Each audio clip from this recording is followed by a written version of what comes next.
Hi, I'm Kim O'Rourke. One of the questions I get asked so many times, and understandably so, is how on earth do I do a perfect mitered corner?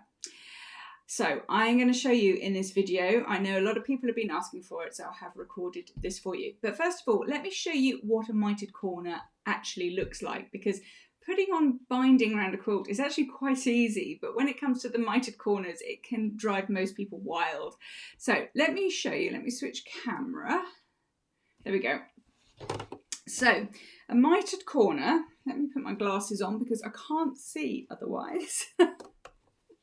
So a mitered corner is one here. Here's one I have done. This is just a little sample piece, but I've done a mitered corner here, and it's got a complete, an exact 45-degree angle going from where the fold of the binding is going up to the corner, and we can do that at the other side. Now I know this looks messy. I have just attached it just so you can see what happens the other side, because I want to show you how to attach it both sides. But what you want to end up with, not sure what's happened to my teeth today, is a 45-degree angle that side. Can you see how lovely that looks? And then the same on the reverse of your quilted project, whether it's a quilt or wall hanging or whatever. So I'm going to show you how to do that. So I'm going to pause this camera and switch to another part of my little sample practice piece here and show you how to do exactly that. Here we are then, back by magic. So we've got another corner of my sample piece here, and we've sewn this binding on. This is sewn on from the front side, but it's the same technique whether you're sewn from the front or the back. So we've sewn down here, but I have stopped a little way away because I want to show you what you actually need to do. This bit here on your binding, do you remember this? If you've watched the previous videos, we started with the 2.5-inch strip to fold it in half and a half. But this section here from one of the folds to the outer edge, if you measure that, that's 1/2 inch. And so let me show you. Can you see there? That's 1/2 inch going from the fold there to the outer edge. So we need to stop stitching 1/2 inch in from the edge of our piece here. So I'm going to make, so I'm looking at the edge of my fabric here, edge of my quilted piece. It probably needs to be cut a bit neater. This is just a practice piece. But I'm going to make a little mark, 1/2 inch in from the edge, lining my ruler up against the edge of my block, my quilt, whatever it is. I'm just going to make a little pencil mark. I've made that probably a bit darker than I would do normally, just so that you can see it on camera. And I'm going to stitch up to that mark there, and I'm going to lock stitch at that point, and then I'm going to take this out of the machine. So let me put this underneath here, underneath the machine, and just finish those stitches for you. So I wouldn't normally stop the stitching a couple of inches up. I'd carry on down until I get to my corner. It's going to lock stitch for me, and then I'm going to stop exactly on that pencil mark, and I'm going to lock stitch, so that's nice and secure. Okay, so take that out, and then the next job I'm going to do, I actually want to make a line between there and the corner of my project. So there's a 45-degree angle there, can you see? So that would actually meet up to the edge of my project, the other side, edge of my quilt. And yes, I know I haven't trimmed this properly. As I said, it's just a practice piece, but bear with.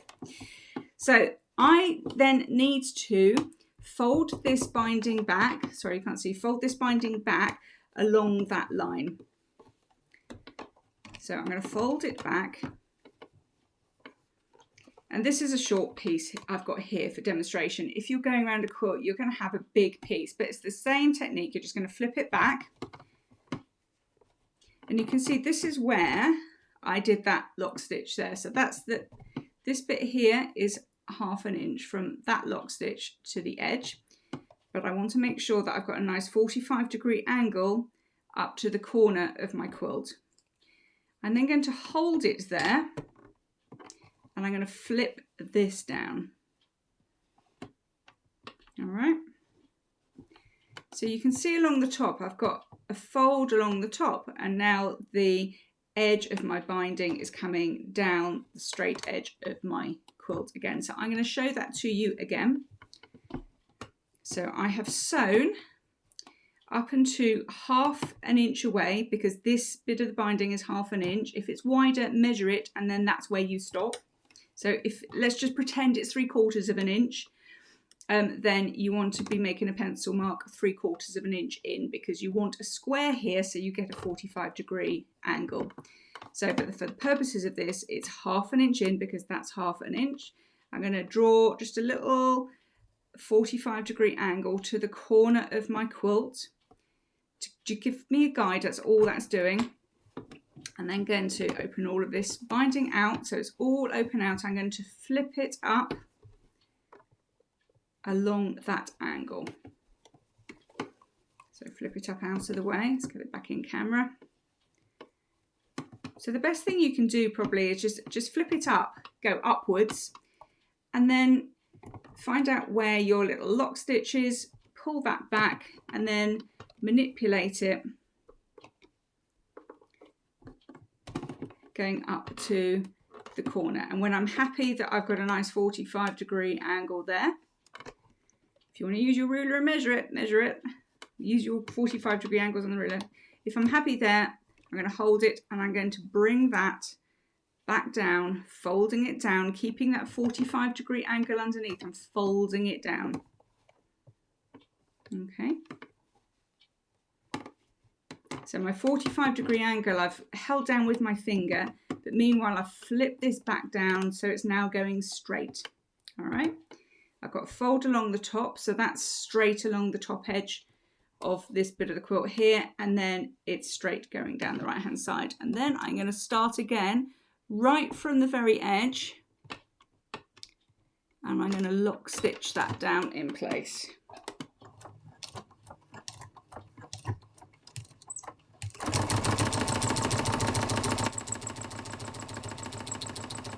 Okay, I'm just going to do a little bit so that you can see.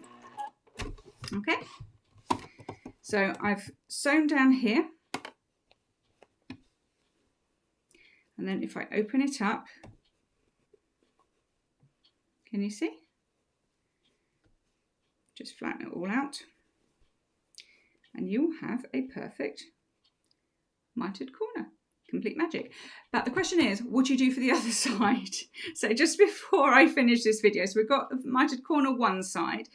So we would do that all the way around, and then when we're attaching the reverse, if I switch this round, so here's the reverse of my quilt.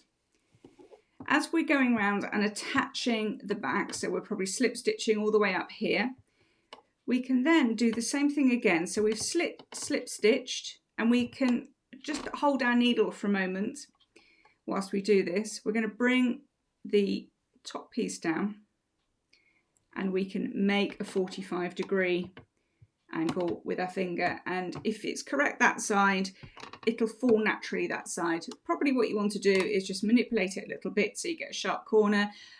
As I said, this is a practice just piece, demo piece, and I haven't sharpened off the corners properly, but when you've got a sharpened off, nicely cut edge of your quilt or quilt block, you'll find that that sits absolutely beautifully. And then you'd carry on slip stitching all the way around. If you want to slip stitch this closed, this little gap closed, just depends on the project and whether it's going to go into the wash a lot or whether it's going to hang on the wall. If it's going to be hanging on the wall, I wouldn't bother to slip stitch those closed. It really depends on you. But that is how you do mitered corners. So I hope that is helpful to you, and I look forward for you sharing some photos to me of your beautiful mitered corners. Bye for now.